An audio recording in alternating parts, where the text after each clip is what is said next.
سلام و روز بخیر خدمت همه دوستان عزیز، چهره‌های ناآشنا و چهره‌های آشنایی که امروز در خدمت هستیم.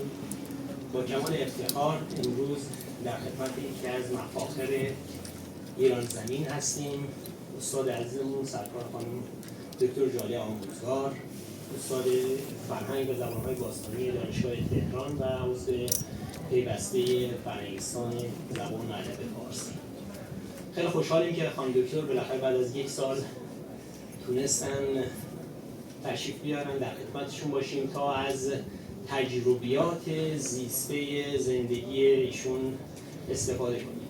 هدف ما در برنامه‌های شنبه‌های باستانشناسی باستانشناسی در دانشگاه شهید بهشتی اینه که با زندگی بزرگان و تجربیات زیسته این عزیزان آشنا بشیم تا راهگشایی برای نسل جوان ما باشیم. در خدمتتون هستیم. این گفتگو رو آقای دکتر عبدی با استاد عزیزمون در فضای صمیمانه دور از به قول معروف میگن اداهای اداری انشاءالله در خدمتتون خواهیم بود تا استفاده کنیم از تجربیات خانم دکتر. آقای دکتر در خدمتتون هستیم.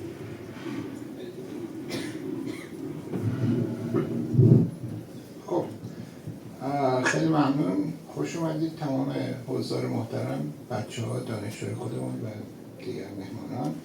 امروز بله واقعا افتخار بزرگیه که خانم دکتر آموزگار لطف کردن تشریف آوردن که ما بتونیم از وجودشون بهره مند بشیم، تجربهشون رو با ما در میون بذارن، مخصوصا با نسل جوان علاقه‌مندان به ایران باستان، رشته‌های باستانشناسی، زبانشناسی و کلا مسائل مربوط به ایران شناسی آشنا بشیم. آشنایی خود من با خانم دکتر آموزگار برمیگرده ترم اول که در سال 1367 مهر ماه 1367 من دانشجوی ترم اول رشته باستانشناسی دانشگاه تهران بودم که درس اسطوره شناسی داشتم با خانم دکتر آموزگار. اونجا با ایشون آشنا شدم. میتونم بزنم به تخته که از اون موقع اصلا تکون نخوردم. بعدش هم که چند سال بعدش هم که یه درس فارسی میانه باهاشون گذروندم که فقط ازش گاوان و گوسفندان یادم مونده. منتها خانم دکتر چون حافظه‌شون خیلی از من بهتر، همیشه لطف داشتن. در فرهنگستان بعداً چندین بار خدمتشون رسیدیم و اونجا به همین لطفی که به شخص بنده و باستانشناسا به طور کل دارن، معمولا ما از این واژه‌های معادله عجیب غریب درست می‌کردیم و هی این رشته‌های فنی مهندسی اینا بودن دیگه، شورای فرهنگستان می‌مدن ایراد می‌گرفتن این چیه فلان. خانم دکتر نه خوبه تصویب شد اونم آیا زیر خودشون قورشون می‌زدن دیگه. آره ولی خب به هر حال لطف داشتن. از اون موقع هم که چندین بار در مراسم مختلف خدمتشون رسیدیم.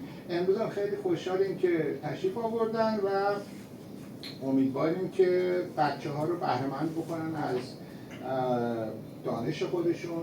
معمولا خانم دکتر ما شروع می‌کنیم یه مقدار راجع به خودتون که کجا به دنیا آمدین، کجا درس اینا رو دیگه همه میدونن دیگه. ما از قول معروف فقط خواهد حافظ نمیدونه، اونم چون زنده نیست.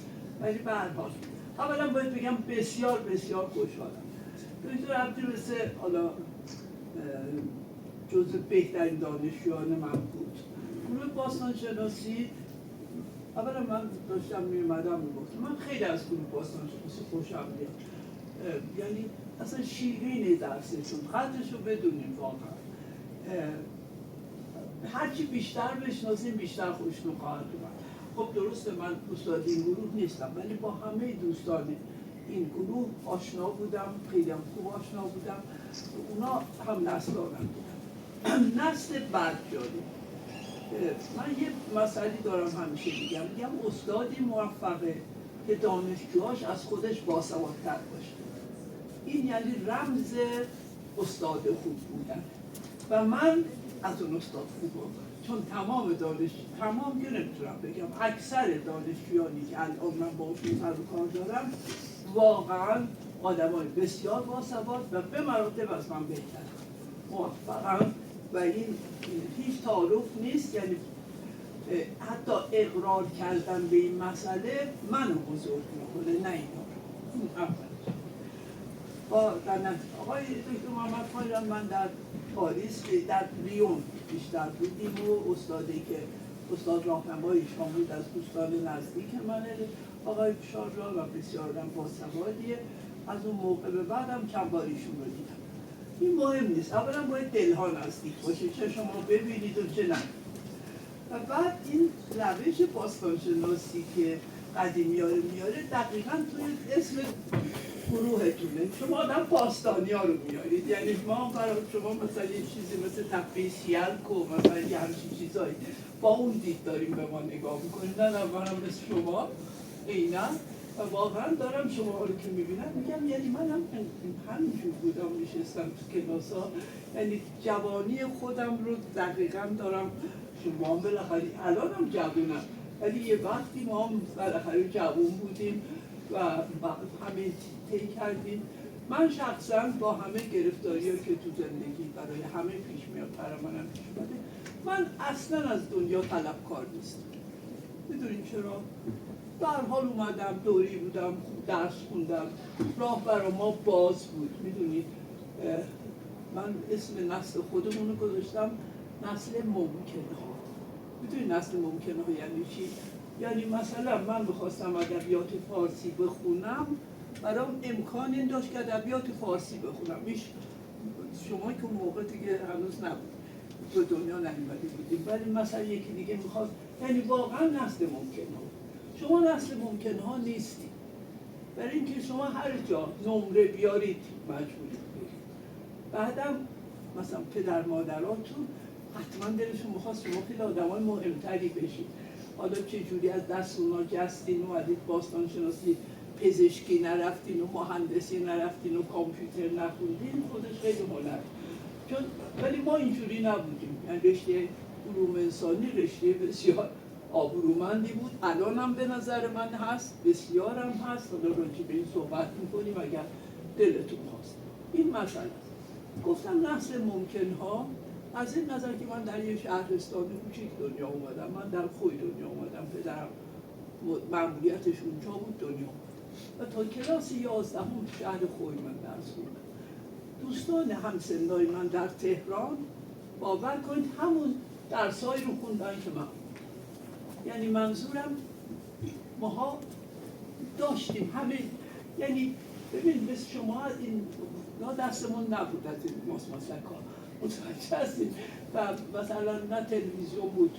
حتی من یادم من خیلی کوچیک بودم رادیو همه نداشتیم.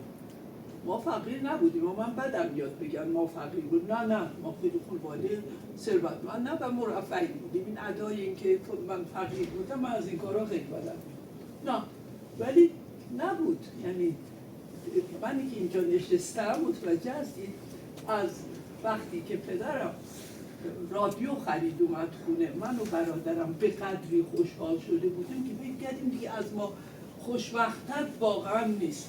از این رادیوهای شماها عکسش امیدوارم دیده باشید، فیلیپس یا آندوریا بود. ما فیلیپسش رو پدرم خرید. یعنی من هر وقت یاد اون خوشحالی اون موقع میفتم. من بعد از این بهترین دستگاه‌های صوتی رو خریدم. متوجه هستی همه چی دارم، اما هرگز اون لذتی که من از اولین رادیویی که تو خونه ما اومد بردم اصلا به من دست نداد. متوجه هستید؟ یعنی کم بود چیزا دستمون، توقعمون از دنیا زیاد نبود، در نتیجه از هر کوچکترین چیزی که دستمون می اومد خوشحال میشد. این یکی باز یعنی این امکان بود که آدم در شهرستان باشه، توی مدرسه دخترونه اونجا بره، ولی وقتی میاد من آدم فوق‌العاده‌ای نبودم و این اول بگم، من یک آدم معمولی مثل شما بود. شما امیدوارم از من خیلی بهتر باشید، ولی امکانات به من اجازه داد که متوجه هستید من تو خوی دنیا بیام، تو خوی تا کلاس 11 بخونم، ولی وقتی رفتم کنکور دادم شاگرد اول شدم. نه اینکه من فوق‌العاده بودم، نه، یک بچه درس خوب بودم، همین رو بس. این امکان برای من بود. یعنی اونی که تو تهران خونده بودم میتونست بره تو کنکور شرکت کنه، منی که تو خوی بودم من میتونستم برم. نمیدونم میتونید تجسم کنید اصلا بدون نه به قول معروف فرزند آدم خاصی بودم، نه هر حال هیچ آدم معمولی. این یه سعادته، توجه میکنید وقتی میگم. و در نتیجه شما شاید خندیدید و گفتید به ما چه، ولی اون خاطره رادیو که برای شما دارم تعریف میکنم، یعنی ما لذت میبردیم از آنچه که به دست میاد. شما دل زده اید، متوجه هستید؟ الان تو دلتون واقعا از اینجور چیزا خوشحال شدید، باور کنید. یعنی حتی اگه موبایل نمیدونم الان کدومش خیلی عالیه براتون بخریدنم، آها خب خیلی. یعنی این اذیتم میکنه. حق دارین ها، اینقدر دل زده این، اینقدر ناامیدین، اینقدر آینده رو بد میبینید که میگید بلش کن. همین الان راست میگم، اگه راست نمیگم به من ایراد بگیرید. من بچه شما شاد نمیشه، متوجه هستید؟ من یه جای درسی میدادم، وقتی میرفتم ایران شناسی کنار من گل بود. وقتی من وارد میشدم خودم، من که میرفتم، حالا خیال نکنید من از نظر آدم سالمی هستم، نه دیپونم نه هیچی، نباید ولی با این گلا عشقی میکردم، حتی حرف میزدم. تو تازه در اومدی باورتون نمیشه. بعد میرفتم تو کلاس میگم بچه ها راست شو به من بگید، شما مثلا این گلا رو دیدی؟ ببین دیدن با نگریستن فرق میکنه.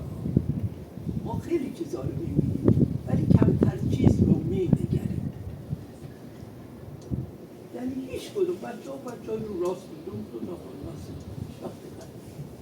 خب یعنی نسل شما گناهی ندارید، اصلا هم شماتتون نمیکنم. اینجوری بار اومدید. دلیل روانشناسی داره که من نمیدونم. در نتیجه هیچ بلد نیستید که از چیز کوچیک خوشحال بشید. راست میگم؟ بگید نه، میشش ناراحت نمیشم. من یه دوست فرانسوی داشتم اونجا، اون مادرش فوت کرده بود. من گفتم خب مریض بود، راحت بود، اشکال نداره. گفت نه آخه من براش بستنی خریده بودم دیروز، این با لذت خورد. یعنی گفت لذت یک بستنی خوردن رو داشت، پس هنوز مردنی نبود. توجه میکنید چی میگم؟ نیومدن اینطور راجع به بستنی خوردن براتون حرف بزنم. منظورم اینه که شادی های کوچیک خیلی فرق میکنه تا شادی های بزرگ. شما همتون کتاب بابا لیدراز رو خونده یا نخونده؟ فکر نمیکنم اصل من خونده بود خیلی. شما هم خوندید؟ اونجا این حرف مال اونه. یه گاهی چیزای کوچیک آدم رو بیشتر خوشحال میکنه تا مثلا یه چیزای کوچیک. کاش ما مثلا بتونیم به شما یاد بدیم چون همه که نمیتونن رو قصد در اسپانیا بخرن، متوجه هستید؟ ولی همه تون میتونید چیزای کوچیک داشته باشید. البته چیزای خیلی بد هم هست که شما ناراحت میکنید، دلیلم شکی نیست. اونم بی تفاوت نیستیم. ما اینقدر از مریخ نیومدم اینجا که برای شما صحبت کنم، از قلب چی میگن؟ از قلب نیویورک هم وارد نشدم اینجا. من سال‌هاست همینجا زندگی میکنم، تمام درد شما رو میدونم، ناراحتی ها و گرفتاریاتون هم میدونم. ولی چه ابدال آدم پادزهرش رو طرف شد؟ فکر نمی‌کنم که همچه حالتی بد باشه. یعنی ایشون گفتن از خودت بگو، دیگه گفتن نداره. آدم از خودش بگی از خودش تعریف کنه. نه، ما آدم معمولی هستم. منتها در مسیری قرار گرفتم که تونستم چیزها رو شکار کنم. باور کنید در دوری من خودم با بورسیه رفتم فرانسه، ولی باور کنید هر کی درس میخوند اینو میگیره. بچه درس خوندی، ما تو گروه خودمون فرهنگ زبان‌های باستانی تقریبا هممون جزء بوسیا بودیم. یکی مال ملایه بود، دکتر ابوالقاسمی از اونجا بود، مثلا پدرشون مثل اینکه اصلا بنامی نبودن، یکی از اصفهان بود، یکی از یعنی همه خودشون رفته بودن، چون بچه درس خون بودم. من هیچ چیز فوق‌العاده‌ای ندارم ولی بچه درس خون بودم، در نتیجه شاگرد اول شدم، شاگرد اول دانشکده شدم، به بورس تعلق گرفتم. توجه میکنید؟ خب این یعنی راه باز بود. من نمیدونم شما حالا بچه درس خون هستی یا نیستین، اونو نمیدونم، ولی این راه برای یعنی من فقط از این طریق تونستم بودم و بعد برگشتم. خب باز هیچ فوق‌العاده نبودم ولی راهی پیدا شد که من وارد دانشگاه تهران شدم. من بسیار افتخار میکنم استاد دانشگاه تهران، خیلی میدونید چه؟ برای اینکه با یک عده‌ای همکار شدم که اولا بعضی‌هاشون استادای خودم بودن، دکتر نوابی استاد من بود و بعد شد همکار و من حد خودم رو میدونستم. نمیدونم دکتر عبدی یادش هست یا نه، ولی ما تو گروهمون یه میز داشتیم بزرگ. من میدونستم جای من که الان وارد شدم اینجاست، من از اونجا نیبردم بزنم اینجا. متوجه هستیم؟ من که قد بکنم و به هیچ دیگه بدهکار نیستم، چون خودم از استادیاری یواش یواش اومدم دانشیار شدم، بعد استاد شدم، عالی نشدم، به این لذت. بعد مسئله دیگه ای که من داشتم، امیدوارم شما هم همین رو داشته باشید، همکار خوب. ببینید وقتی شما با آدمای بهتر از خودتون میفتید خیلی لذت بخشه. من آدم تحقیر نمیشه، یاد میگیره و من این سعادت رو داشتم که در گروهی بودم که از من به مراتب باسوادتر، بهتر، مجربتر بودن و این خیلی لذت بخش که شما یعنی فکر نکنید خیلی خوبه شما بیایید ببینید آدمای دیگه از شما پایین‌ترن، شما از همه بهترن. نه، این اصلا دلچسب نیست. و یک عده آدمایی که آدم کمتر میدونه مثلا برتری داشته باشه چرا میدونه؟ اینو شعر نمیگم درسته من ادبیاتی هم، ولی منظورم به خدا واقعیت. آدم با آدمای حسابی که میفته یاد میگیره اگه حالت یاد گرفتن درش باشه. اینه که اگه گفتی از خودم بگم چیزی ندارم بگم، همین زندگی عادیه. ولی خب میدونم شما به من خواهید گفت تو دلتون که تو کی زندگی میکردی، ما چه جور زندگی میکنیم. آره قبول دارم، خیلی مشکل دارم، شما واقعا خیلی خیلی مشکل دارم، اما خب آخرش چیکار میتونیم بکنیم؟ اگه همش داد ناراحت باشید، همش قصه بخورین، همش چه فایده‌ای خواهد داشت براتون؟ من اصلا در حدی نیستم، حقی ندارم که به کسی بگم اینجا بمان یا برو. به من هیچ کس این حق رو نداد. متوجه اگه این حرف رو میزنم به هیچ وجه نه آمرانه است نه هیچ. و یه وقتی در یکی از این سخنرانی هم نمیدونم آقای جمعی بودن، نه من گفتم جوانای ما اون موقع بر 3 قسمتن، یکی دیگه رفتن، یکی دیگه در شرف رفتنن، یکی دیگه در حسرت رفتن. دقیقا یه همچنانت که بیشتر همتون. ولی باور نمیخوام بگم، باور نکنید که برای هیچ کس اونجا همچین امکاناتی نیست که شما اینجا دارید.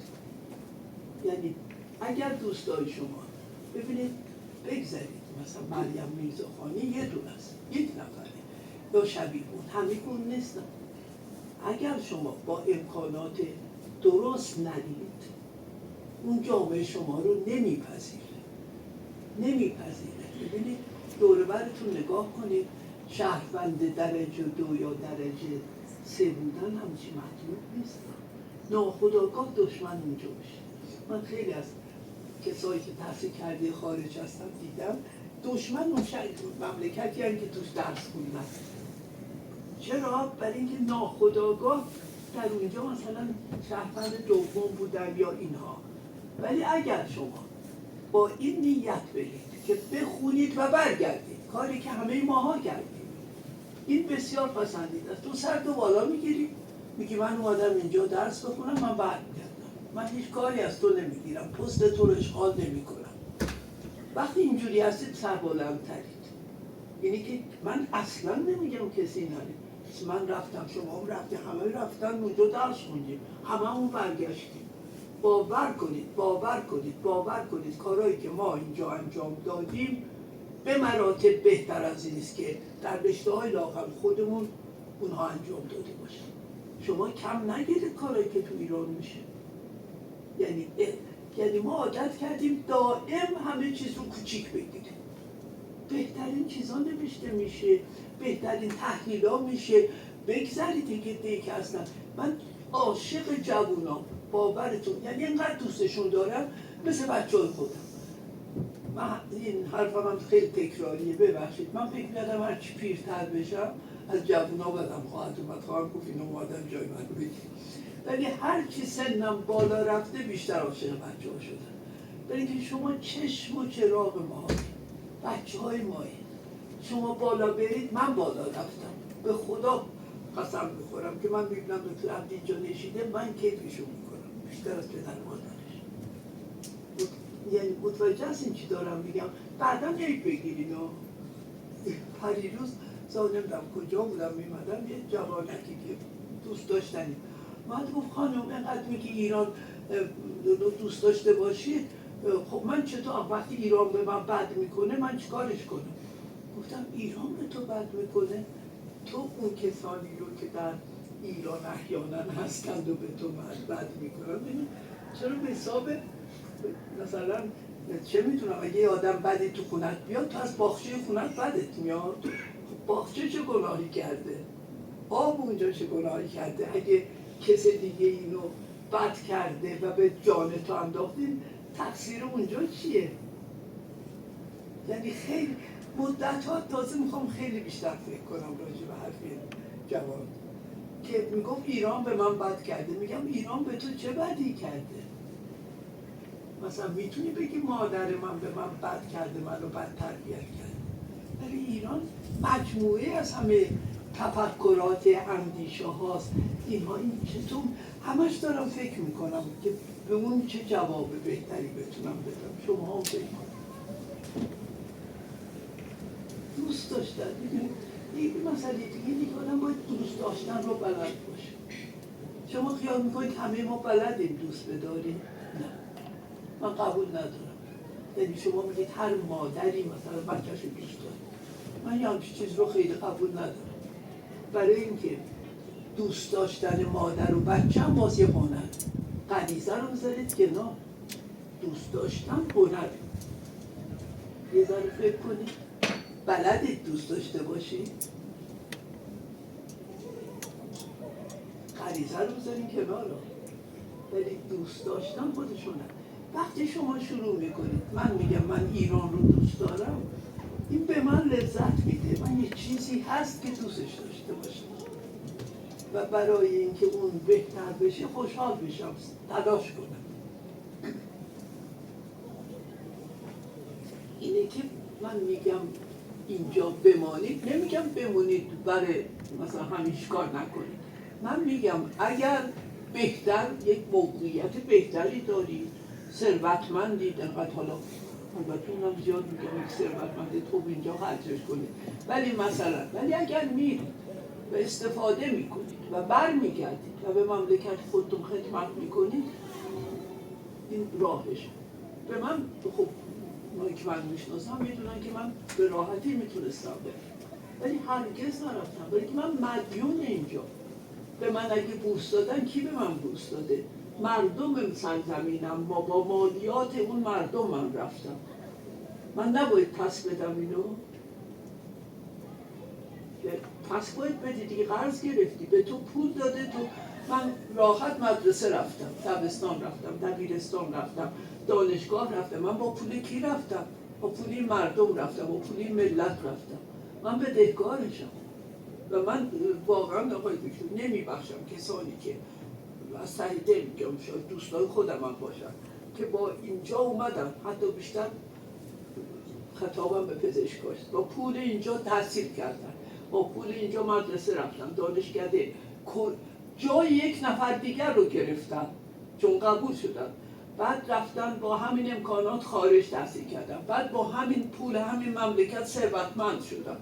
بعد درست وقتی که در بزنگاه مردم این مملکت محتاجشان میذارن میرن، من اصلا نمیتونم ببخشمشون. به من وقتی گفتم خوب آدم ها حق دارن که برای خودشون زندگی بهتری بخوان، ولی بله حق دارن زندگی بهتری بخوان، ولی آدم یه ذرم احساس چیز نمیکنه، وظیفه نه. خواهش میکنم یه ذره فکر کنه.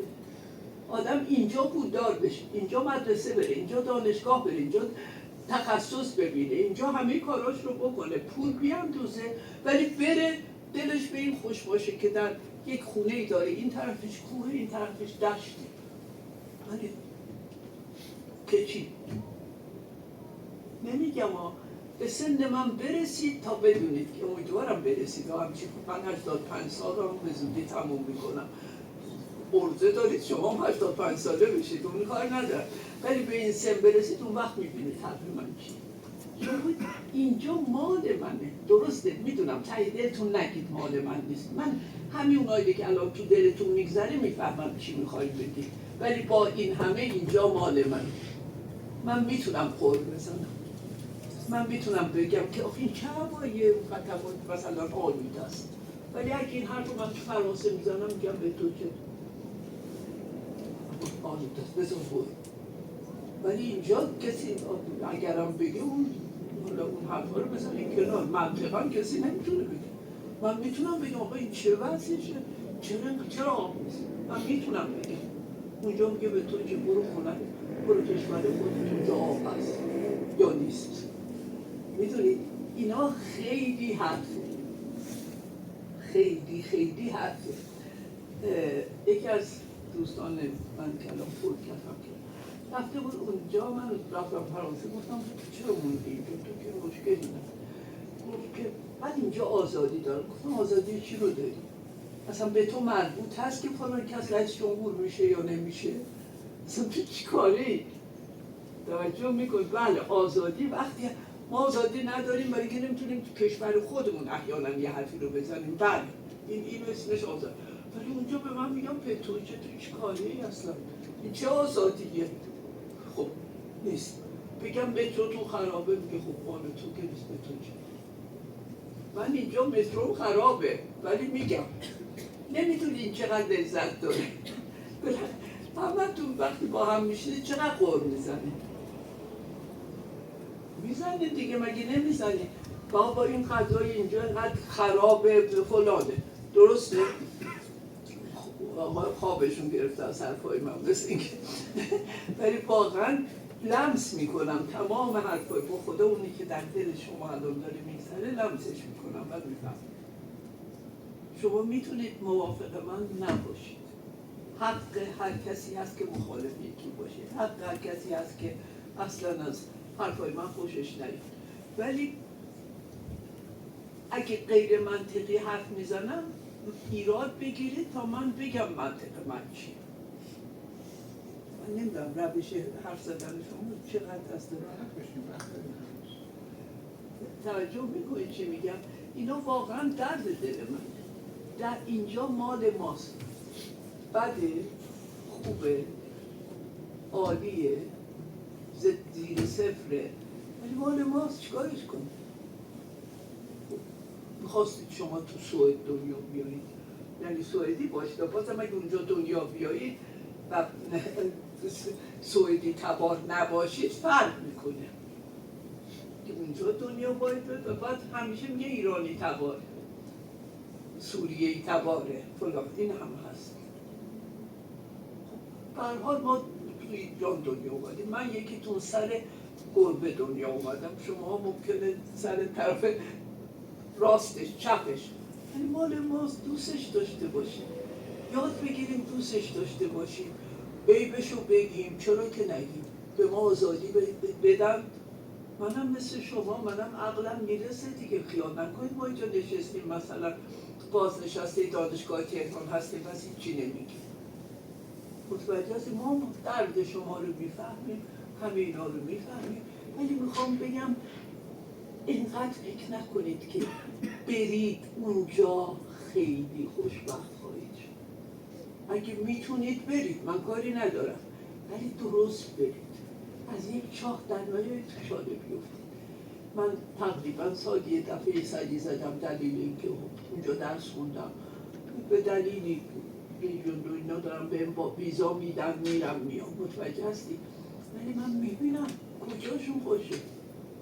باور کنید وقتی من اونجا میبینم میگم مای جنگ زده قحط زده اون اولا که کپونی گفتم به خدا از شما شادترین چی همتون اصلا، یعنی باورتون نمیشه. حالا من اینو میگم خیال میکنید من دروغ میگم، ولی خداوند میتونه که من دروغگو نیستم. بذارم بچه ها بپرسن یا باز حرف بزنم آقای دکتر؟ از اینا بپرسن. ولی به هر حال من منظورم اینه و حالا بریم دیگه ذره علمی‌تر حرف بزنیم، از رشته شما بگیم دیگه. من حرفای اینا گذاشتم کنار که خیلی قصه نخوریم، ولی به هر حال رشته‌تون رشته خیلی خوبیه، استاداتون درجه یکن، مطمئن هست با خدا استاداتون باهاتون کار میکنن. اینایی که اونجا بودن میدونن اینقدر استادای اینجا با دانشجو کار میکنه، با خدا اونجا کار نمیکنه. اینجا استاد حالا بعضی کار نمیکنه، من کاری ندارم، نمیخوام بگم همه عالیم، ولی شما دائم میتونی بری باهاش کار کنی. آقا اینو ببینین کار من که الان بازنشستم و هیچ کاری ندارم، من دائما مورد سوال بچه ها، مگه شما جرأت میکنید این کار اونجا با استاد اونجا انجام بدید؟ من باورتون نمیشه دائما بدون اینکه مسئله باشه دائما من جوابگوام، میگم خب این حق دارم. اینجور وقتا میگم اینا مالیات دانستن آدم، اگر آدم کمی چیزی میدونه باید یه مالیاتشو بده. مالیاتش اینه که من به بچه ها پاسخ بدم. شده شما نمیدونم بالاخره کسی از من چیزی بپرسه، نمیگم من همه چی بلدم یا بهش میگم نمیدونم یا میگم صبر کن برم نگاه کنم عقیدان یه چیزی یا الان نمیدونم ولی از تو بهتر میتونم میگردم بهت میگم. شما خیال میکنید اونجا مثلا نشستن که به این چیز جواب بدن؟ باورتون نمیشه به ایمیلاتون جواب نمیدن. خود میگم یعنی من محال یکی به من که اصلا نمیشناسم ایمیل بزنه و من جوابشو ندم، بگم نمیتونم ولی جواب میدم بهش. آدم اون شخصیت با من تماس کرد. یعنی میخوام بگم این از دور یک چیزی نمیگم اونجا بده ها، اونجا خیلی خوبه برای خودشون. توجه میکنید برای خودشون خیلی خوبه و الا چرا انقدر پیش رفتن و چرا ما پس رفتیم؟ ولی برای اینه که ما اینجا الان هممون یه جور دل زده ایم. درست میگم؟ اما من جوانهای نازنینی میشناسم دور برم هستن، علی‌رغم همه این گرفتاری ها که هم من میشناسم هم شما، یه جوری دارن بهترین کارا رو انجام میدن. همین پریروزا بود من در رونمایی کتاب بودم، یه جوان 24-25 ساله کتاب در آورده بود، به چاپ سوم رسید، یکی کتابی 600 سال. نمیخوام اسم ببرم که خیال کنید میخوام تبلیغ برای کسی بکنم، اصلا حس کردم، گفتم بچه جون آخه چجوری خب میدرخشه، نمیشه که آدم هیچ کار نکنه.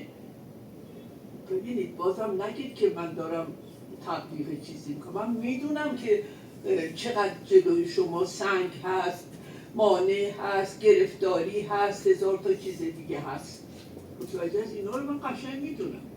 ولی آقای یادش واقعا بخیر، آقای کیارستمی یه دفعه با هم یه جایی بودیم، من گفتم چرا شما همش یه موضوعی خیلی سخت پیدا میکنی برای؟ گفت معمار خوب آن است. من این حرف از خودشون چند جا به کار بردم. گفت معمار خوب اونه که تو زمین کج بتونه یک ساختمان خوب تر. اگه همه چی راحت و آسون باشه که خیلی راحت مثل کسانی هستن که مفت پول در میارن در نتیجه و قدرش رو نمیدونن، مشکل برای ما ایجاد میکنن. چنان انعامایی میدن که دیگه کسی ما رو تحویل نمیگیره، یه جایی میریم برای اینکه زحمت نکشید این پول رو در یعنی بچه های ما به خدا جوان‌های درخشان الان تو ایران هست، دارن کار میکنن، تبلیغات نمیکنن، جز دستگاه هم نیستن ها. نگیم من با اونا کاری ندارم، من با بچه هایی هستم که خودشون دارن کار میکنن. ببینید این همه کلاس ها، حالا نمیگم همش خوبه، یا کلاس مثلا سردی شناسی، الان یکی از دوستای من برای قارچ میره. شما نمیدونید آقای دیگه یکی از که شاگرد شما بود کلاس های شما میومد، این اصلا برای من عکس ها رو میفرستی. خدایا چه دنیای زیباییست دنیای قارچیش، میدونستی؟ یک اصلا شاهکاری. خب یه دکتر استادی هست این کار رو میکنه، اینا رو میبره تو جنگل، همچه هزینه زیادی هم نداره که بگیم ما پول نداریم بریم، نه، هر که راحت میره توی چادر میخواب. برای من 10 تا عکس دیشب خانم فرستاده. اصلا من میگفتم اینو ساختن دیگه، حتما با دست ساخته شده، مگه میشه یه قارچی اینقدر عجیب غریب باشه؟ این یه کار، میدونید، یعنی اینقدر از این کارهای قشنگ میکنن و خوشبختانه چون میدونن من چقدر خوشحال میشم منو در جریان میذارم که من میخوام بهتون روحیه بدم بچه دنباله. آخه هی نگید که خب ما چیکار کنیم. من نمیگم بازم ته دلتون میفهمم چی داریم میگیم، چی داریم فکر میکنیم، ولی به خدا اگر میتونیم برین، اگر موقعیت دارین، اگر خدای نکرده بیمه جان دارید، کسی نمیگه اینجا بمونید، ولی اگر امکان حالا رفتن براتون نیست یا هست و دلتون نمیخواد، اینجا هم سعی کنید بدون وابسته بودن. حتی من نمیگم که مثلا هر کس خودش میتونه روش زندگیش، به من هیچ ربطی نداره، ولی اینو نگید که نمیتونید کار کنید. این همه کلاسای قشنگ میذارن، شاهنامه میخونن، حالا نمیگم گاهی هم خیلی زیاد میخونن، من میترسم دیگه فردوسی از چشم بیفته، ولی مثلا حافظ خانی هستن. خب حتی الان میبینم بیهقی دارن میخونن. با خدا دوره ما کسی بیهقی رو ما تو دانشکده خوندیم. وقت چقدره منو ول کنم تا فردا صبح حرف میزنم، اینا دیگه در بعدا با شما چیز میکنن که آدم پر حرف و چرا بردی. به هر حال شاید بچه ها دلشون میخواد که حرفای دیگه ای بزنن، نمیدونم دیگه، ولی به هر حال این حرفیست که آدم اگر صحبتی دارید میخواید منو انتقاد کنید، منطق منو قبول ندارید، من حاضرم دونه جواب بدم، یا هنوز خودم واسه هر جور که شما اداره میکنید. حرفی دارید، سوالی دارید؟ نه، مثل اینکه خود شما باید. بله، من این سوالی که همیشه از من میپرسن و خودم جواب دارم، میخوام شما هم به بچه ها جواب بدید، که شما خب خیلی موقعیت داشتید، لژیون دونور دارید، میتونید پاسپورت فرانسوی بگیرید ولی هرگز نگرفتید. علتشو به بچه ها توضیح بدید. بله، من حتی به دلایلی که ایشون هم میدونم میتونستم، من حتی با ویزا میرم، من چیز حکومت فرانسه ندارم، من با ویزا میرم. نمیدونم چرا دلم نخواست همیشه مثلا ملیت خودم بود، ولی دیگران که کردن بد نمیدونم، خودشون میدونم، هر کس زندگی خودشون میدونم و هیچ منت ندارم آقای دکتر سر هیچ کس. من اینجا خوشترم، یه کمی عقب موندم شاید، چه میتونم شاید، ولی من واقعا وقتی میرسم این هوای آلوده رو نفس میکشم، انگار پام روی چیز محکم تری. خب حتما اشکال از منه دیگه، نمیتونم میتونید بعضی از دوستان به معنی واقعی میگم به من در همین اوضاعی که خیلی گفتن تو برو پیش روانشناس، باید یه اشکالی داشته باشی تو که میگم نه شماها بریم پیش روانشناس، من عقلم سر چشم. شما مثل اینکه سوال داشتید؟ عرضی داشتم جا؟ سوال ما مالکیم یا مملوک؟ چی؟ شما فرمودین ایران مال ماست، درسته؟ آیا ایران مالکه و ما مملوک یا بالعکس؟ بذار یه ذره فکر کنم که چی پرسیدی. ایران مال ماست یا ما مال ایران؟ حرف خیلی قشنگی زدی، مرسی پسرم، خیلی حرف جالبیه. نمیدونم، بذار چیزا فکر کنم بهش جواب بدم که یعنی من فرزند ایرانم، خب پس به این ترتیب به ایران تعلق دارم و اون هم مادر منه، پس اونم مالک منه. ولی هیچ کس مالک اون یکی نیست. نمیتونم اصلا مالک بودن بیاین بگیم مثلا چیز خوبی نیست، میدونی؟ یعنی ما بهش تعلق داریم. بذار تعلق رو جای مالک بودن بذاریم. ما تعلق داریم، مثل اینکه من نام خانوادگی مینه، شما نام خانوادگیتون مونه. یعنی ما تعلق به این فرهنگ داریم. این شاید بهتر از مالک مملوکی باشه. درسته؟ ایران متعلق به ماست یا یعنی بله دیگه ما متعلق به و ایران در مجموع بازم نمیخوام ماله بگم چون باز مالکی میشه، ولی به هر حال سرزمین ماست، مثل خونمونه، مثل مادر. یعنی چند بار از من پرسیدن تو چطور دوست داری؟ میگم که من نمیدونم. شما بهتون بگن مادرتون رو دوست دارید، خب میگی چرا؟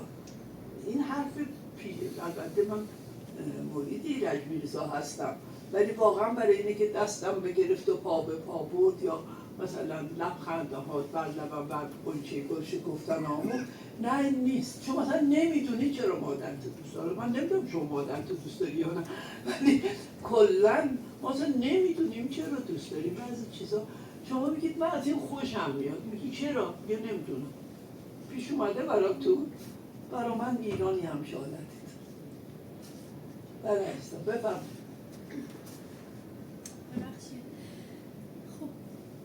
بگو هر چی دلت تنگت میخواهد بگو. من نه بهم بر میخوره نه ناراحت میشم، من عادت دارم. مثلا تو کلاس هم اگه سوال نکنم ناراحت میشم. ببخشید راجع به این که گفتین، خب منم خیلی ایران رو دوست دارم، یعنی من خیلی ایران رو دوست دارم. اینو هم فکر دست میدم با قطعیت، یعنی میتونم بگم عزیزترین چیزی که تو زندگیم دارم واقعا اینه که افتخار میکنم بهش که ایرانی هم. ولی نمیتونم اینو منکر بشم که یه باری ما داریم انگار نمیدونم یه درد جمعیه که هم خیلی دوستش داریم، هم واقعا من خودم نه دانشجوی درس خونیم واقعا، نه خیلی آدم هنرمندیم، ولی باز یک علامت سوالی توی ذهنمه که من چیکار کنم واسه ایران، چجوری بتونم توش زندگی کنم. مگه همه باید یه کاری کنن؟ نه همین که زندگی تو همین که این هم من بتونم توی ایران اون احساس آزادی و راحتی رو داشته باشم، هم به یه دردی بخورم، هم از اینایی نباشم که خودم هیچ کاری نکنم فقط کور بزنم. و این یه چیزیه که همیشه توی مغز منه و منو آزار روحی روان. عزیزم توی اصلا مجبور نیستی که همین که هستی، همین که تو ایرانی، همین که دختر به زیبایی و نازی هستی، بالاخره یه کاری خواهی کرد دیگه. میخوای نکنی هیچ وقت هیچ کار، پس تو یه کار کوچیک. میدونم میخوایی گفت کار نیست، منم میدونم به خدا دانشجوهای درجه یکم رو میبینم بیکار قصه میخورم، مثل تو هم اشک میریزم، منم خیلی راحت گریه میکنم. متوجه هستی؟ من نمیتونم، ولی حتما موثری عزیزم. من نمیتونم انشا اگه بگم میشه انشا، ولی حتما خودت میدونی که بالاخره یه کاری میتونی بکنی. حالا بیا از من بعدم به پستا بگم، اینجا بگم میذاره انشا میشه. هر کدومت من ارزم جا؟ کمی بی ربطه به این شاید. نه هیچی بی ربط نیست.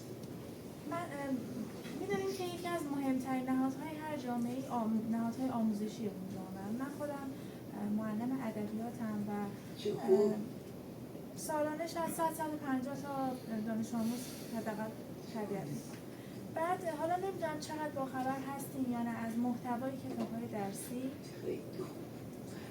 خیلی خوب خیلی خوب خیلی خوب. حس میکنم که خیلی فاصله افتاده بین بچه‌های ما و ادبیات ما، مخصوصا ادبیات کلاسی، و یه سری چیزایی که شاید در زمان ما برای نسل ما خیلی بدیهی بود و الان برای اونها مبهمه و این فاصله‌ای که ایجاد میشه خیلی واقعا ناجوره یکم. و من حس میکنم که این مشکلی که داریم بخشش برمیگرده به جدایی نهادهای آموزش پرورش از وزارت علوم و میخوام بدونم که آیا اصلا فکری شده، چاره‌ای اندیشیده شده برای این مسئله؟ عزیزم کاملا حیف که من انقدر آزادی ندارم که همه چیز رو بگم. متوجه هستی؟ هم فکر خودم میکنم، هم فکر اینا رو میکنم، هم فکر هم مجمع رو میکنم. حرفت بسیار بسیار بسیار درست. من انقدر قصه این کتابای درسی رو خوردم، خیلی تلاش کردم. من هیچی، من کسی نیستم. ولی اولا شما حتی نبودید، مرحوم دکتر شهیدی بودن و این چیز که جز کتابای درسی بودن. من بچه‌هایی که آوردن دیدم که اینقدر به داریوش انوشیروان فوش داده بودن تو کتاب اول برداشتن اونا. من تو همون جلسه با آقای دکتر شهیدی گفتم آقای دکتر شهیدی شما اونجا هستید، اینها اجداد ما هستن، کوبوندن اونها توهینه. چرا شما اونم به غلط مثلا حالا میگم چنگیز اومد این کارو کرد، چنگیز به من ربطی نداره، ولی داریوش و کوروش و انوشیروان اینا به نوعی اجداد ما هستن و من خیلی تلاش کردم و مطمئنم برداشتم اون موقع و الانم من دائما تو این کارم، یعنی دائما این حرف رو میزنم. اصلا حرف کاملا حق با شماست. آموزش و پرورش باید از ابتدا بشه. فکر نکن نمیفهمم ها. من اینو تو یکی از این سخنرانیام گفتم که ما چرا وطن پرستن، نسل من چرا وطن پرستن از نسل بعد، به دلیل اینکه ما آب بابا رو که یاد گرفتیم، ایران رو یاد گرفتیم. متوجه نسل من، نسل شماها نه، نسل بعد من نه دیگه. ولی اونها هم باز، من دخترم شاید از شما بزرگتر بودی، هنوز یه ذره بود. ولی اینجا الان شما یاد نمیگیرید. شما اصلا وطن پرستی رو تو کتابای درستون یاد نمیگیرید. تو کتابای اول ابتدا من اینو گفتم. هیچ البته من کسی نیستم، حرفم گوش نمیکنه، ولی وجدانم راحته که گفتم. باید از آموزش پرورش شروع بشه. و این موضوع رو درک کردم، من تا نمیخوام بگوشم. وقتی که همش صحبت اوایل انقلاب صحبت از جهان وطنی شد، متوجه هستی؟ بعد یواش یواش فهمیدم نه، جهان وطنی یعنی وطن اونا بهتر، بقیه هم فلان. و اینو من دانشگاه تهران رئیس دانشگاهشون عوض شد و الان اسمشون نمیخوام بگم و اومد یه دفعه وقتی عوض شده بود دانشکده ما اومد، نمیدونم شما بودین اون موقع یا نه، اومد گفت ما اشتباه کردیم، باور کنید با همین لحن گفت ما اشتباه کردیم که جزو انقلابیون و اوایل انقلابیون بود که ما کلمه جهان وطنی رو به کار بردیم. ما در نتیجه ایران دوستی رو از بچه‌ها گرفتیم. وقتی بگی که اون وقت برای ایران کاری نمی‌کنه، در حالی که در جنگ ایران و عراق خب اینا بچه‌های تربیت شده نسل با پیشینی بودن که ایران رو دوست داشتن. خب بیشتر همه‌شون رفتن به جا، ولی گفت ما اشتباه کردیم. باور کنین حرف رو به ما زد. ولی خب دیگه خودت میدونی برگشت. تنها کاری که خانم شما ها میتونین رو کنین معلم، من خیلی از دانشجوام دبیرم، اینا خیلی بازموخن، خودشون یه جوری این بچه ها رو بردن جلو. من میشناسمشون و میدونم شما باید این کار بکنید. نه میدونم بعدا اشکال میگیره، مدیر مدرسه دعوات میکنه، میگه از این حرفا نزن و راه خودت برو، اینا رو بلدم، یعنی فود آبم، ولی باز هم میتونه، باز هم میتونه. نه حتما و بسیار کارتون کار ارزنده‌ایه، بکنید این کار. فقط معلم ها میتونن. درسته که باید حرف خانم مدیر رو گوش کنن، وارد معقولات نشن، همون زمین کج، همون زمین تو زمین کج باید این کار رو بکن. حتما حرف بد که نمیزن، یعنی باید همین اینو راه بندازید. ببینید الان فکر میکنم خیلی بهتر شد. یکی از این، من تو این کلاسایی داشتم با اساتید برای همه درس میدادم، بیشتر دانشجوی آنلاین و اینا بودن، بچه‌های هنرمند بودن، کارگردان، فیلم بردار. یکیشون بعد از چیزی فیلم گفت کوتاهی شما بمونید نگاه کنید، خیلی غم انگیز بود. میدونید چرا؟ برای اینکه گفت ما رفتیم محله انتخاب کردیم، مثلا تو میرداماد اینجاها، از مدیر مدرسه اجازه گرفتیم، از مادر پدر بچه‌هام اجازه گرفتیم و 14-15 تا بچه بود. حالا من خوب تعریف نکنم، یعنی یادم رفته ها. میگفت ما به اینا گفتیم شخصیت برجسته پهلوانیتون رو مثلا بگیم.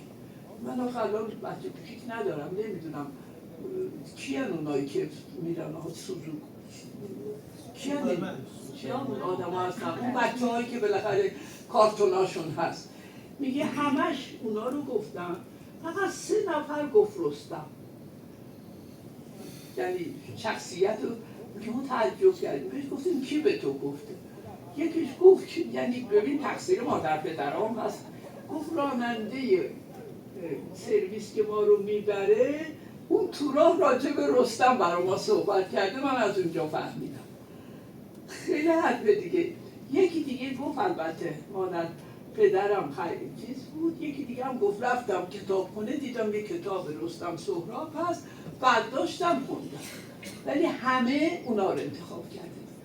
ولی مطمئنم الان خیلی عوض شده به نظر من. یکی از دوستای من از همین امروز دیدمش، از شیراز اومده بود، میگفت من اونجا بودم دسته بچه های مدرسه رو می آوردن و تمام این چیزها رو قشنگ بدون کین و بغض، آخه که میگی ببخشید این فلان شده رو میبینی اینجا این شاه ایران بود میشه اینو گفت و میشه گفت این افتخاراتی بود از اینو اینجا ساختن و گفت اصلا دائم اینو نشون. من امیدوارم یعنی یک از این نظر یک جنبشی بشه و شده ها. خود شما هم احتمالاً احساس کردید. شما فرمایید. سلام خانم، خیلی ممنونم که وقتتون رو به ما دادیم و خیلی خوشحالم که چند دقیقه میتونم باتون هم صحبت بشم. من یکم سوالم شاید تخصصی تر باشه ولی شاید خواهی برم تو تخصص. آره شاید از معدود آدم‌هایی در جهان باشید که به من گفتم بدید. که من متن خاصی رو آماده کنم بیام صحبت کنم. آقای دکتر گفتن نه، گفتن که بیشتر گفتن بیشتر میخوایم آشنا بشیم. فقط البته از اون کارم ازم برمیاد، تو احتمالا این کارهای من رو دیدی. خب اینم یه حرفی بود که من گوش کردم به کسی که برنامه رو کاملا اختیار با شما کاملا. خدا اگه خواسته 10 تا سوال من تو ذهنم الان از بعدش وارد اون مسئله. یکی سوالم اینه که ما وقتی که تاریخ تمدن‌های متفاوت رو بررسی کنیم به خدایانی برمیخوریم که مربوط میشن به نیروهای تاریکی، حداقل انسان‌ها اینجوری دارن، به نیروهایی که به تاریکی نسبتشون میدن، مثل خدای مرگ، نمیدونم جادو، جهان زیرین و غیره. اینا رو بگو من جواب دارم. بله. از بین النهرین بگیرید که مثلا ما ارشکیگال و نرگال رو داریم، تا مصر که ست رو داریم، همینجوری تمام تمدن رو داریم. پیش از زرتشت ما چنین جایگاهی دارن خدایانمون که مثلا مورد پرستش هم واقع میشدن یا تو اون نظام هستی شناسی اهمیت داشتن. حالا جدا از این که مثلا ما میدونیم که زرتشت از همون سیستم به هر حال الهام گرفته، یه برداشت اخلاقی ازش داشته، یه جهان خیر و شری رو به نحوی ایجاد کرده. من سوالی که برام ایجاد شده اینه که ما اصلا قبل از زرتشت خدایانی که بتونیم بهشون نیروهای تاریک رو نسبت بدیم اصلا داشتیم، یا اگر داشتیم مثلا چقدر اهمیت داشتن مورد پرستش واقع میشدن یا نه. یه سوال کوچیک دیگه هم دارم. میخوایی رو جواب بدم بعد یه سوال فاقه اون سوال کوچیکتم بکن. ما توی ناستیسیزم و هرمتیسم چیز رو داریم، مفهوم نوسیس و گنوسیس رو داریم. بذار الان من این پس این رفته آره یه رفتن بخش دیگه. ببینید عزیز من، خب من اساتید همسایه ها هم درس میدم، شاید برای شما ها کمی اون دوره دادم باشه. ببین یا ما چون اساتید خودمون رو از دید کتاب هامون یا از دید اونچه که باستانشناسی در اختیار ما میده میذاریم.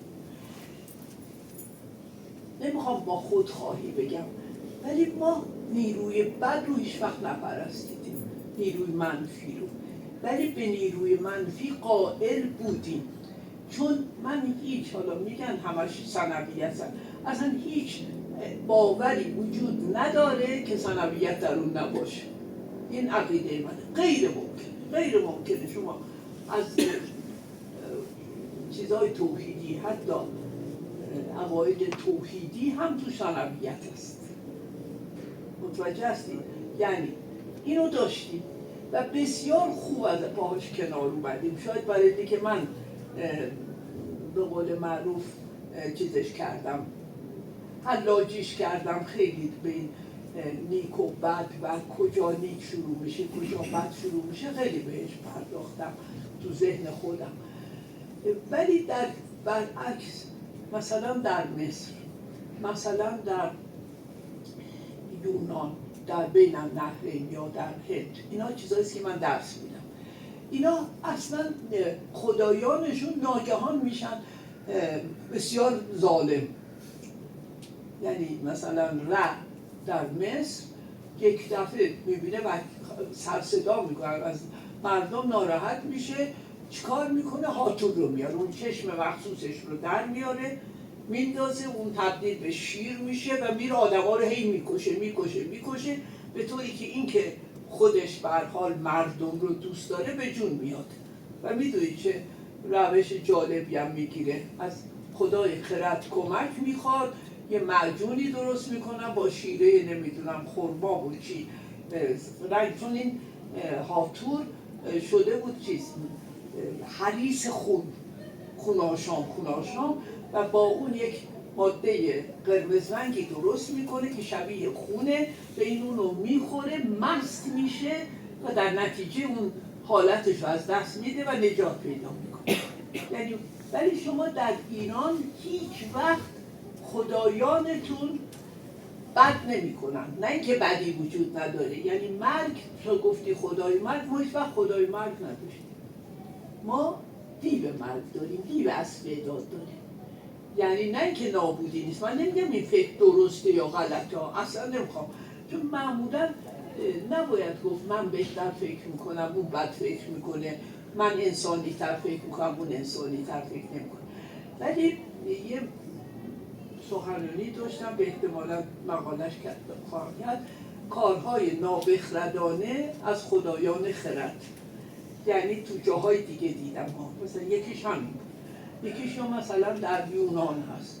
در یونان آتنا خدای خرد و دانایی و فلانه، یه دفعه، حالا خیلی کوچیک میگم، میبینه که این خدای مثلا بافتنیای خوب و تور و ایناست، میبینه که یه دختری در فلان ده از اون بهتر میبافه، اونو تبدیل به عنکبوتش میکنه. یعنی یک خدای خردمند چطور این کاره نابخردی رو میکنه. همین چیز رو شما در هند دارید، در بین النهرین دارید، ولی در ایران من ندیدم. من سوادم تا اونجا که بوده من ندیدم که مورد ستایش باشه.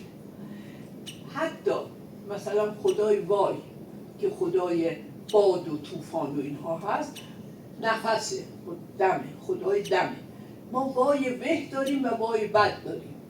یعنی حتی نفس، اون نفس اول که بچه میکشه این وای بهه و آخرین نفسی که میکشه و میمیره اون وای بد. اینو حتی یک، در حالی که در هند این دو تا شخصیت یکیه. یعنی هیچ وقت، نمیگم خوبه این عقیده ها، ولی در اساطیر ما خدایان ما هیچ وقت کار بد نمی کنن. یعنی حتی خیلی جالبه، مرسی که از این سوالا کردی که من یه ذره برم تو رشته‌ای که دوستش دارم. مثلا حتی در اهورامزدا مثلا هرگز اون خشونت رو نداره که ورونه در هند داره، در حالی که ورونه در هند درست مقابل اهورامزداست در ایران.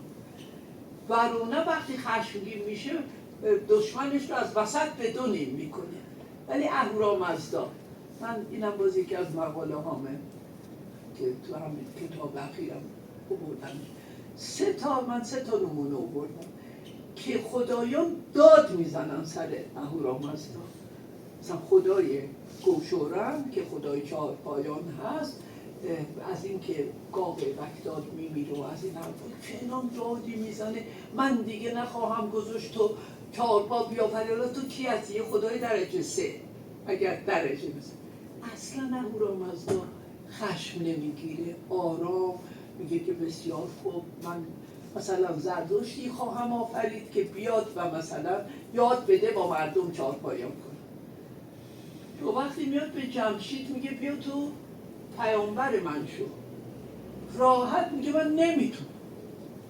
به همین راحتی شما جلو خدای با اون بزرگی شما رو به کار میگی من نمیتونم، ولی اهورامزدا خشم نمیگیره، میگه خب نمیتونه باشه.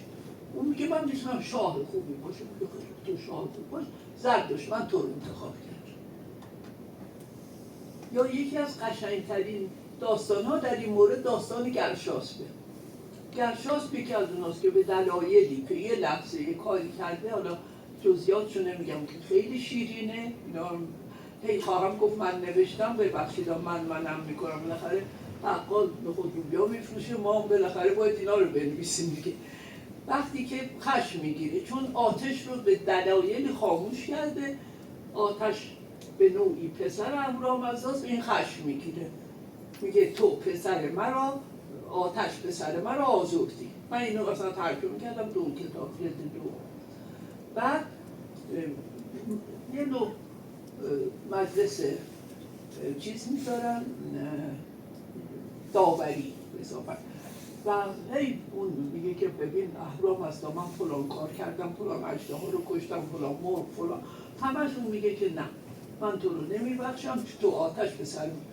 یک دفعه زردشت بلند میشه، یعنی انقدر این حالت تئاتری داره و چیز میگه که ببین خدا هستی، بزرگ هستی، اهورامزدا هستی، در اینجا دیگه داری، من میگم ببخشید این به این صورت شورشو در میاری فلان. مثلا خیلی برای من این داستان جالبه که اینا رو ستا رو من آوردم پیش از مقاله ها کرده دیگه. این همه زحمت اگه اون نبود مثلا تمام چیزای چهار پایان ما از بیام میرفت، اون یکی گفت اگه این نبود نمیدونم چی، اصلا خشم نمیگیری که بگی خفه شو بشین زمین.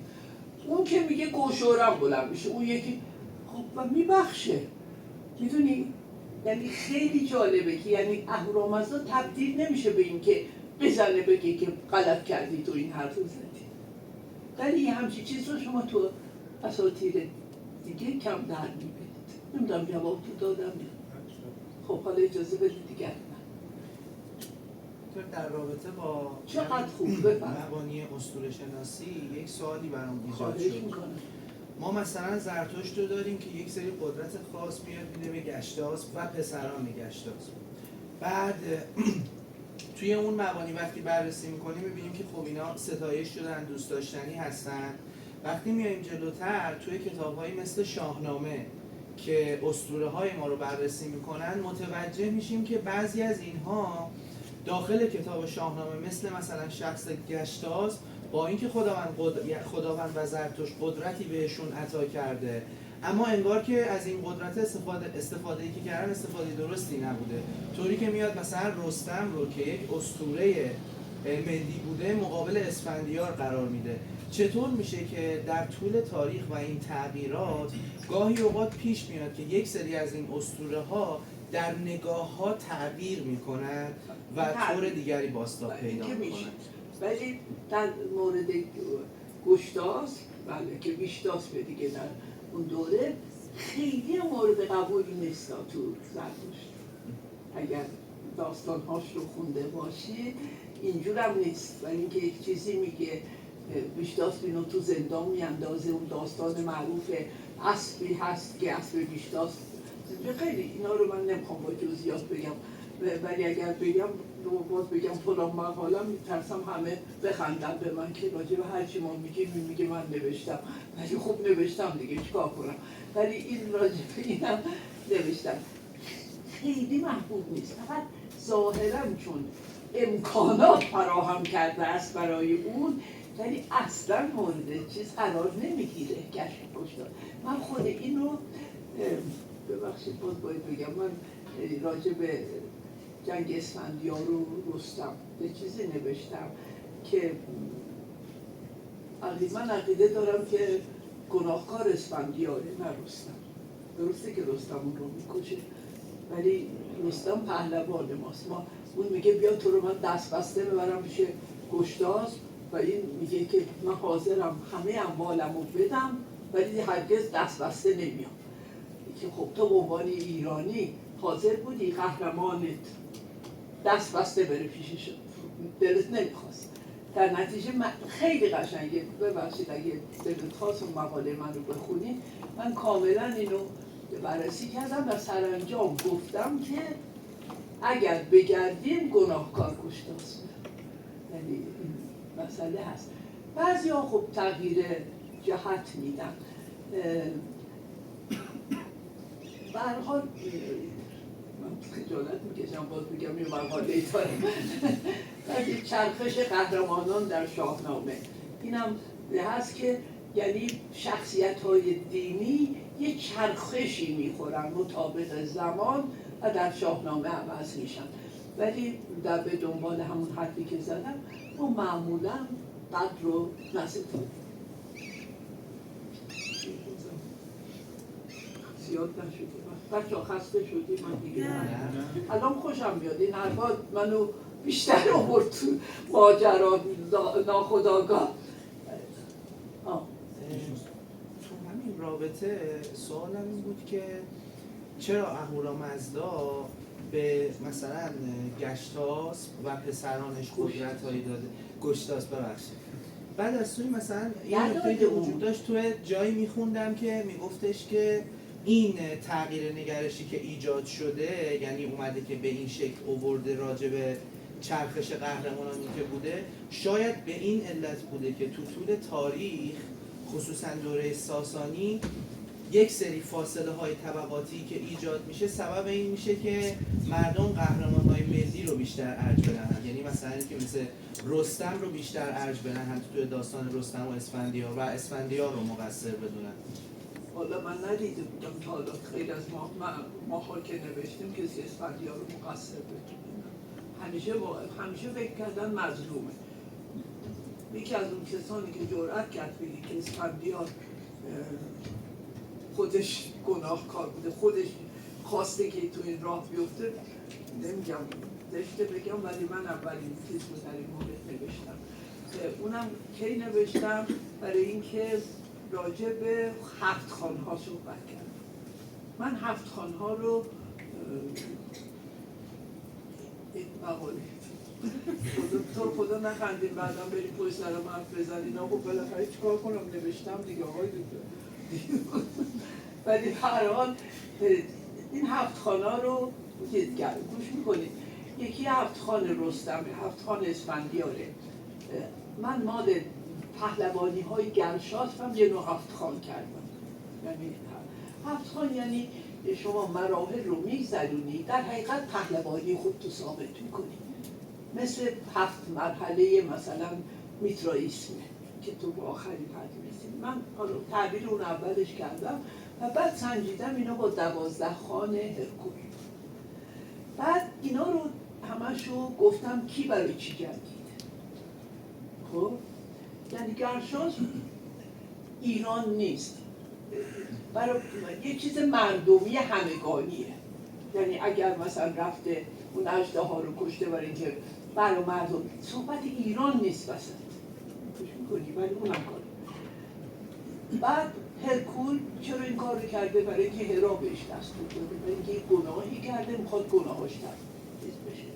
حالا اگه دوست داشتیم باز تو مقاله و مفصل نوشت. بعد میرسیم به اسفندیار. اسفندیار هفت خانش فقط برای اینه که بره. چرا میره؟ برای اینکه گشتاس این میخواد جای اونو بگیره، گشتاس به سنگ میندازه جلوش، درسته؟ آخرین سنگش اینه که برو دو تا خواهرت از اونجا نجات بده، که گرچه اونم که میکنه باید میگه برو رستم رو دست بسته بیاد، دیگه آخرین چیزش کارش اینه.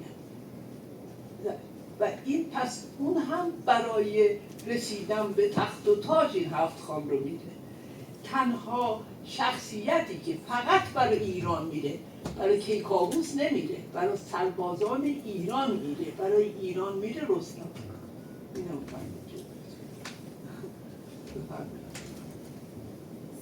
من کشوندم بحث کاری که مرسی شما شروع کردید. من بلند شم با اجازهتون شما.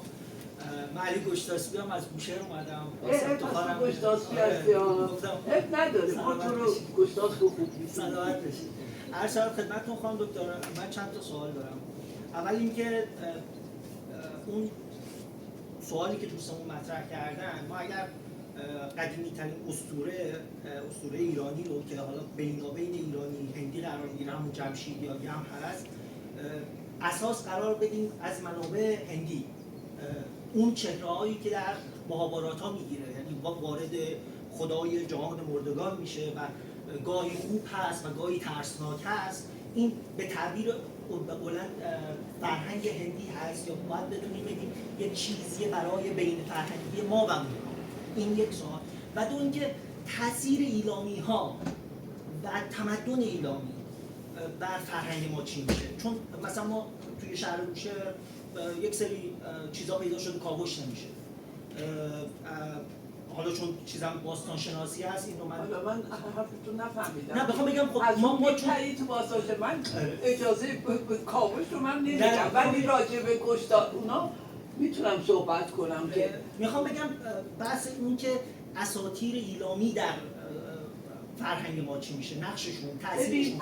ما چیزی ایرانی من نمیخوام از خودمون تعریف کنم، چون خدا من رو نبخشه که بخوام شوونیسمی بکنم بگم ما از همه. این خیلی عادت بدی اگه ما فکر کنیم که ما از همه بهتریم، خیلی زشته، شوونیسمیه. ولی میتونیم چیزای مثبت رو احیانا بهش بگیم. ببین منو به هزار تا راه میکشید شما که لذت میبرم البته از گفتم، ولی میترسم دوستان خسته بشن و اینا.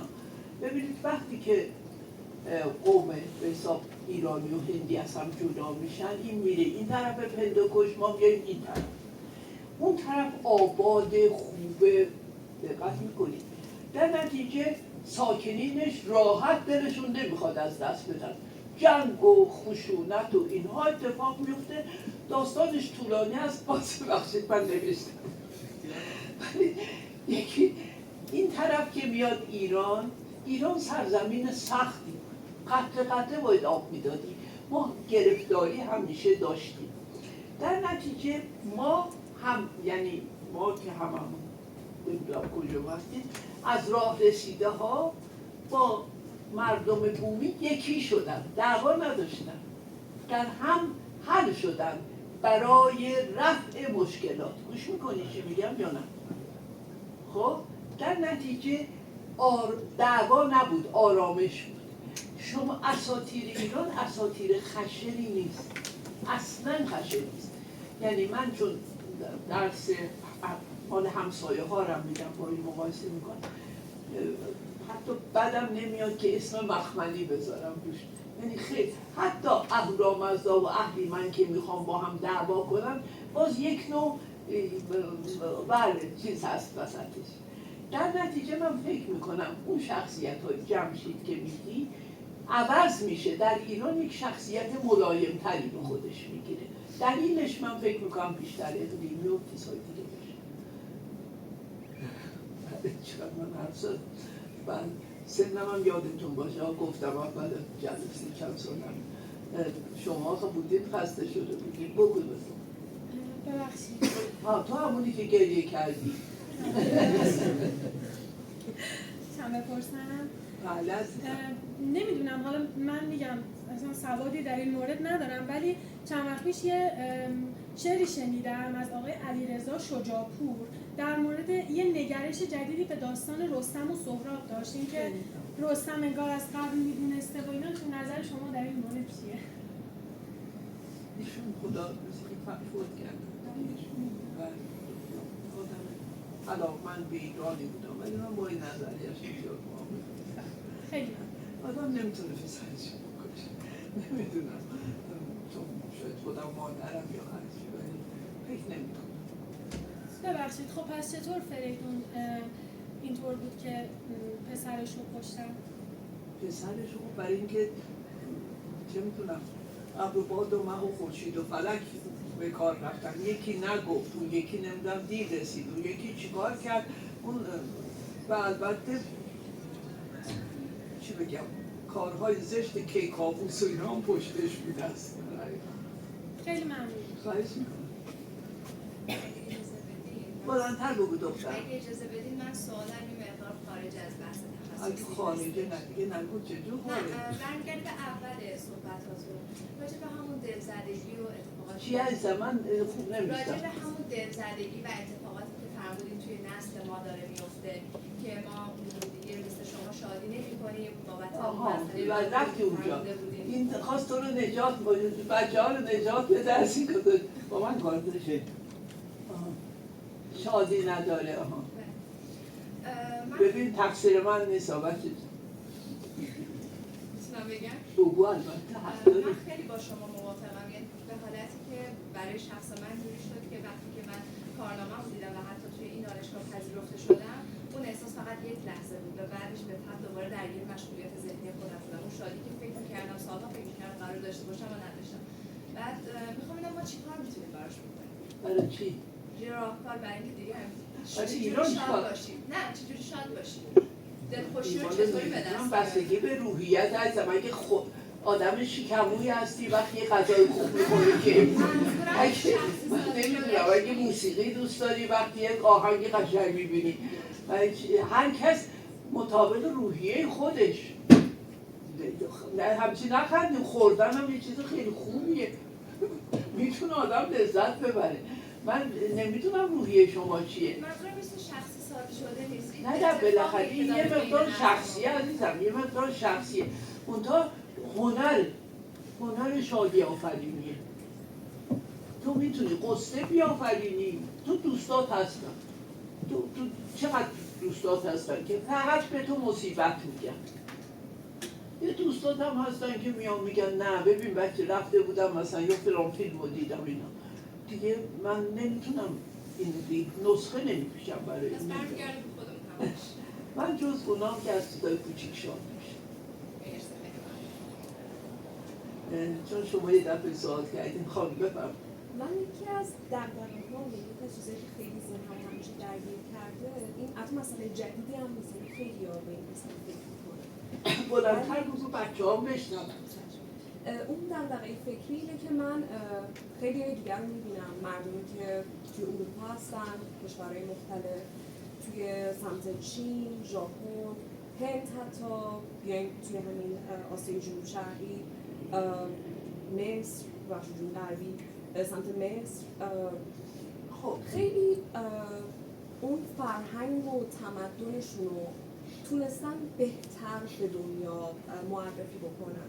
شاید مثلا افسانه شاه آرتور که برای انگلستانه بارها بازگویی شده، بارها اومدن از روش داستانهای مختلف نوشتن، الهام گرفتن، هم رو فیلم کردن، سریال کردن.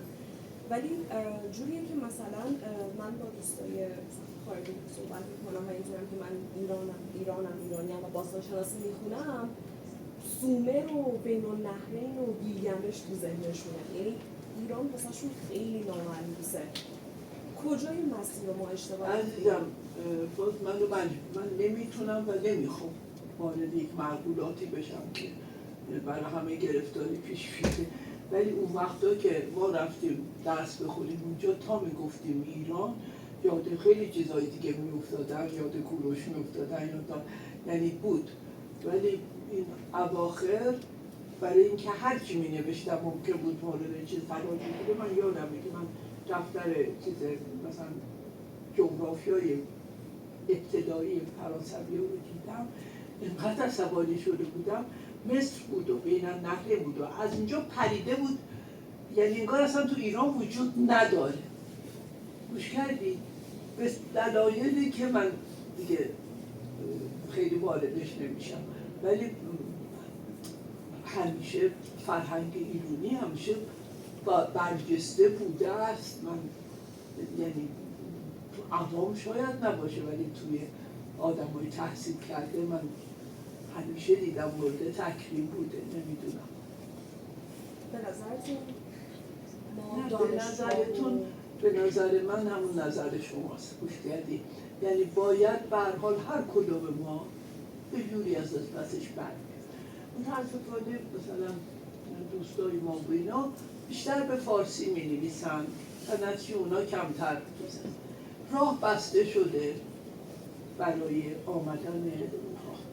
میدونید مثلا آقای لازار که الان بزرگترین فارسی شناسی اصلا تو آکادمی فرانسه بود، مدت‌ها ایران تحصیل کرده. میدونید راه باز بود برای خلقیان. یعنی اون موقع همه اینایی که اونجا بودن همه میمدن ایران. الان مدت هاست که هیچ کدوم ما اصلا تو بخش دانشجویان خارجی که من قبل از بازنشستگی دانشگاه تهران بودم دیگه ما هیچ دانشجوی غربی نداشتیم. همشون میمدن برای چیزای اسلامی، مطالعات اسلامی. در نتیجه این قسمت رو مقفول مونده دیگه دلایلش تو خود حدیث مفصل بخوان از این باشه. بله بفرمایید. کیا؟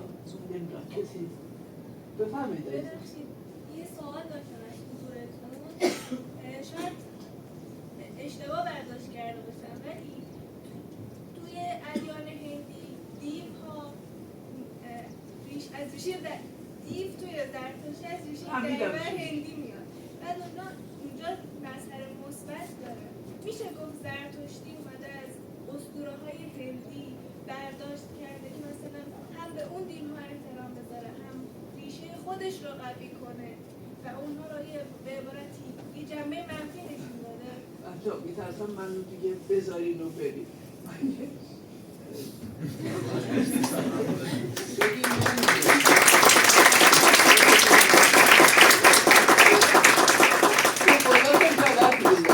من تیتر مقالم این است: دیوها در آغاز دیو نبودن.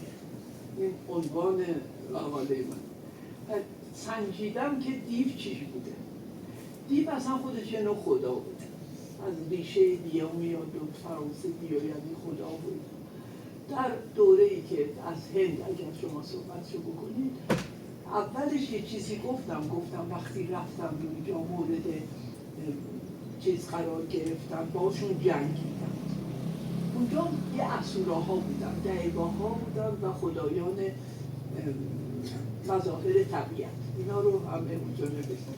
و بعد اسوراها مثل اهوراهای ما بودن، خدایانشون هم مثل خدایان ما. اینا کسایی بودن که اول وارد شده بودن. بعد یه قوم دیگه اومدن، نه اصلا که دوباره بر اینها جنگیدن. یعنی این دعیوه‌ها که خدایان بودن هم مجبورن با اینا بجنگن هم با اینا بجنگن. در اینجا آدم‌های خشنی شدن.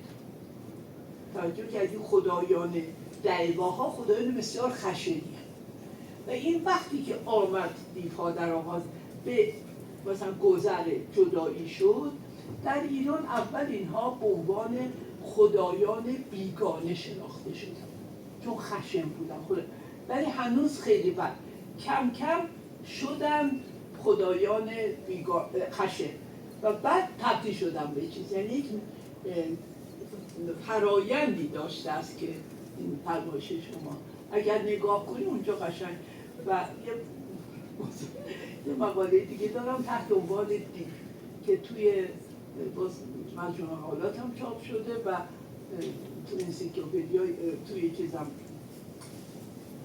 دانشنامه هم چاپ شده، اصلا تحت عنوان دیو. و این تمام این مذاهب رو چه در ایران چه در اینجا مسیری که طی کردن داشت. خیلی ممنون، دستتون درد نکنه. بله. استاد شما بلندتر. استاد من کلاساتون رو فقط شنیدم، افتخار اولین بار که افتخار دارم که از نزدیک ملاقات میکنم شما رو.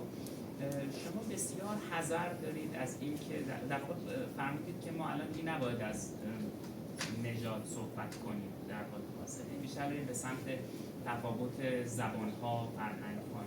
باز می‌بینیم که در همین مورد هم یک حذری هست، حالا شاید من اشتباه متوجه ما برتری فرهنگی رو کتمان کنیم. خب مگر نه اینکه ما حاصل اون اقلیمی هستیم که در زندگی می‌کنیم، حاصل و اون باورهایی که اگر ما ببینیم فرهنگ ایرانی اینطور فرهنگ رواداری هست، خب آیا این در واقع به هر حال متأثر از اون اقلیمی است که زندگی می‌کنیم و اون خدایانی که داریم طبیعتاً.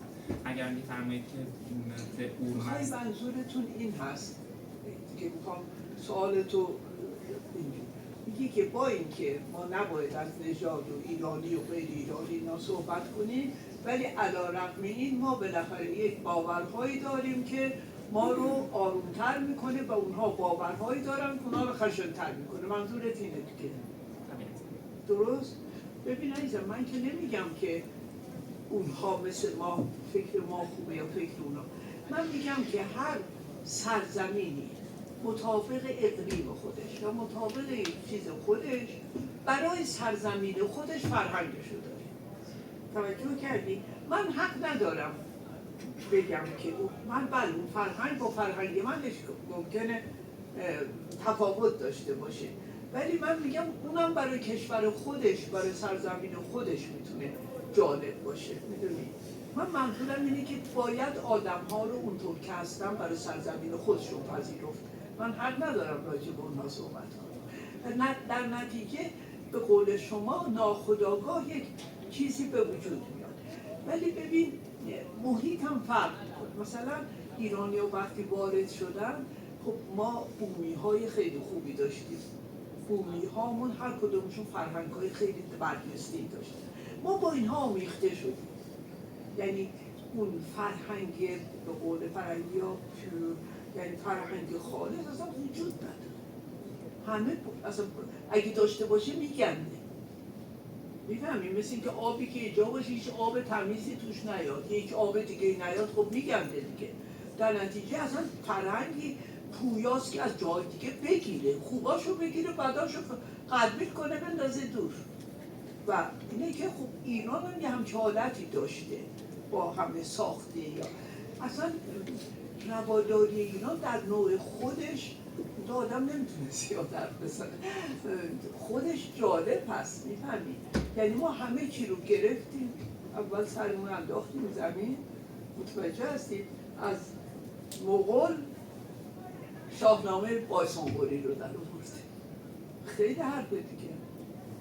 ببین چقدر حرف زدم عزیز من. کسی دیگه با صحبت داره من حاضرم. یه دونه سوال دیگه هم بپرسیم دیگه زیاد خستم. من خستم بشم میرم خواب میخوابم. شما از این خست مدام میتونم بچه ها خسته بشم بگم خواست تریبون رو دادن دست اید. من عقده حرف زدن ندارم. میدونین که 50-60 سال معلم که عقده حرف زدن نداره که همیشه حرف زده.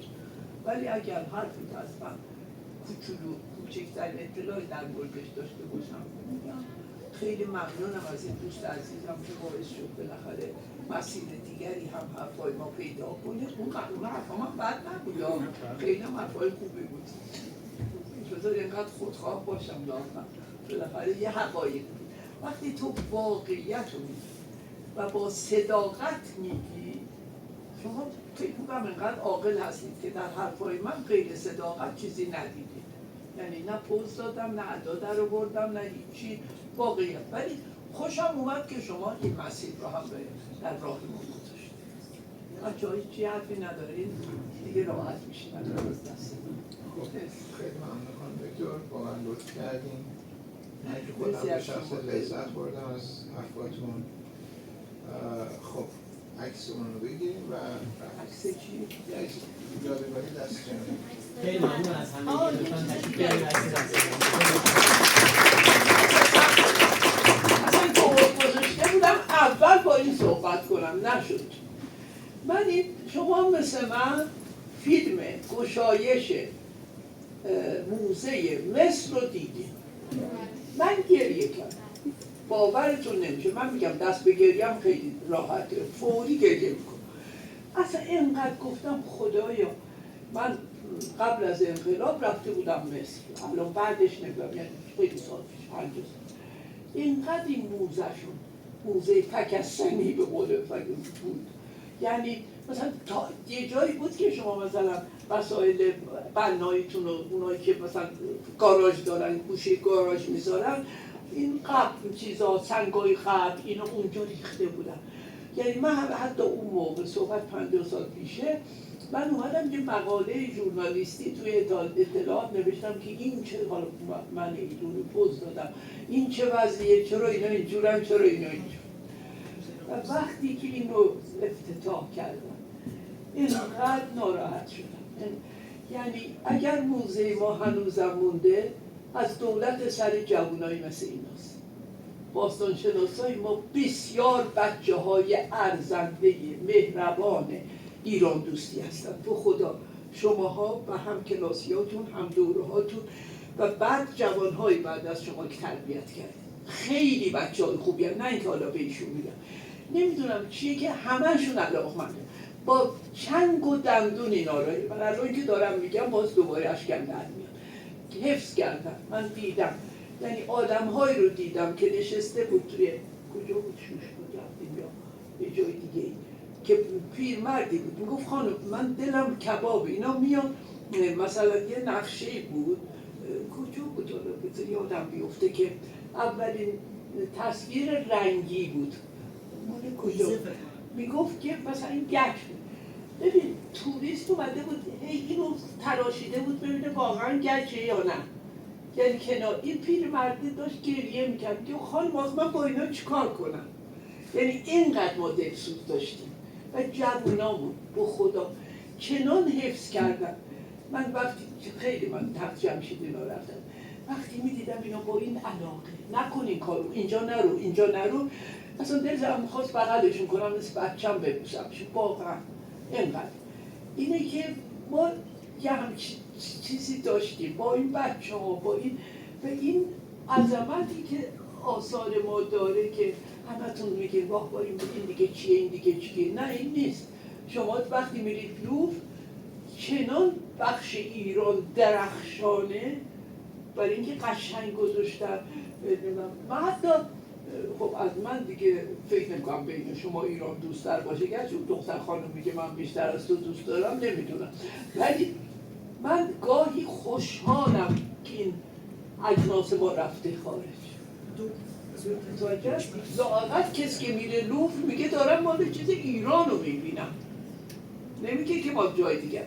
الان تمام شما که بهتر از من باید گریه کنید، بیشتر از من، تمام آثار ما که از شخص سوخته در اومده، از جای دیگه در اومده، تحت عنوان نمیدونم مال کجا و کجا تو موزه های مردم. این موزه‌ای که کجا ساختن که باز نمیدونم چند هزار متر توی امارات. موزه کجاست؟ موزه لوور دوه. یه جای دیگه. آقا همه اینا رو گذاشتن به عنوان چیز. خب گریت میگیرید، اگه گریه نکنی پس میگه که صحبت اون شعر مدائنه که اشک نریزی پس چی. و من به قدری ناراحت شدم و حرف بد خواب بزنم که دلشون خواستم راجع به این خیلی دلم خواست بگم. مگه تو پسر منی، من اون وقت تو ناراحت بشی من ناراحت میشم نمیگه. ولی با این امید باشیم. ولی واقعا کاش شما هم گریه کرده بودید. وقتی من به بچه ها میگم دلم میخواد دلتون بسوزه، تا دلتون نسوزه نمیفهمید موضوع چیه.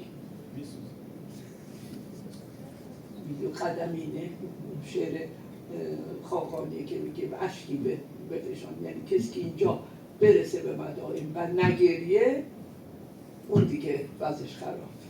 دلم بخواد همتون وقتی فیلم رو دیدین گریه میکردین. ببخشید بچه ها